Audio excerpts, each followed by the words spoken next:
For Shadow, one of the early things we hadn't talked about yet, but was certainly there from the beginning, was the idea of fashion. The idea that all these wearable devices that you're having all day, and headphones have always flirted with fashion. There's been plenty of brands. Some people would say Beats. I'd probably disagree, but there's certainly plenty of brands that raise fashion and elevate fashion, and that's how the lifestyle headphone market has positioned itself as something unique, something that reflects your personality. But for us, looking at the wireless solutions, it seemed to be a huge hole in that everything was targeted towards that early adopter tech consumer. Somebody, maybe an audiophile, and that's great, build that product for them, but there's people out there doing that. No one is making something that was focused on the usability of wearing it all day, plus looked really good. We actually went more subtle in design to become more fashionable.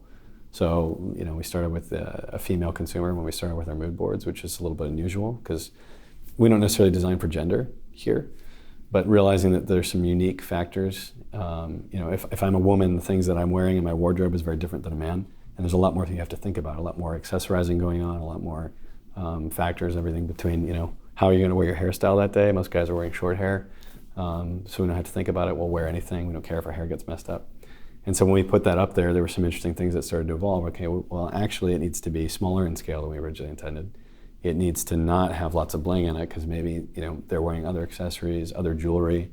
Maybe they want their clothes that day to be the statement and not the headphone around their neck. And so you realize very quickly you have so many use cases that you're planning for. It becomes very difficult to have one design be so iconic and differentiated that it's going to satisfy everybody.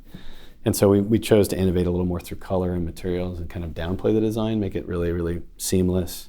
Kind of no edges anywhere, just simple, soft contours, body focused shapes, things that we knew would be comfortable and kind of convey the idea of this feels good around my neck all day. The idea that design is king and that usability comes second. There's certainly many products that fall victim to that. They want to be beautiful, functionality comes second. There's other people that approach it from a function is form perspective, the classic sort of Dieter Rams approach to design, and then there's something in the middle. And I think we're in the something in the middle camp because we always start, if I'm building a layer cake of my process, right? We're starting with usability in the consumer first. That's how we identify the need. That's how we figure out what we should actually at least try to go build.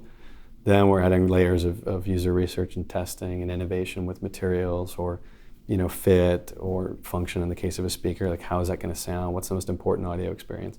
And then on top of that, you have to add the aesthetic concerns.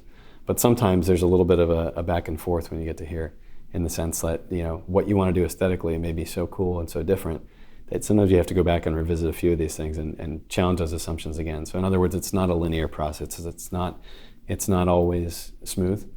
There's certainly, after you get past this initial stage, and you always come back to the beginning. You always come back to what did we say we want to build versus where you end up, and you kind of use that as your litmus test, and you're always kind of throwing it up there and going, is that what we're really doing?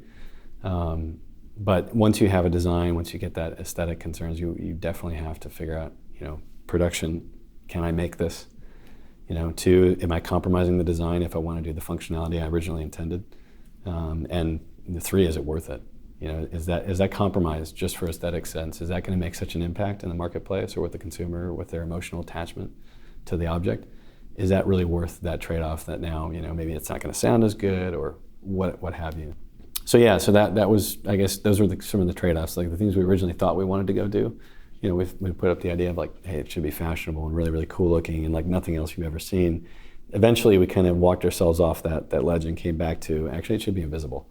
It should look invisible. And the only way that it'll stand out is if you decide you're that guy or that girl, then you want to have a bright color, and we'll make that product for you. And so we did, some fun CMF versions for those people that want to stand out.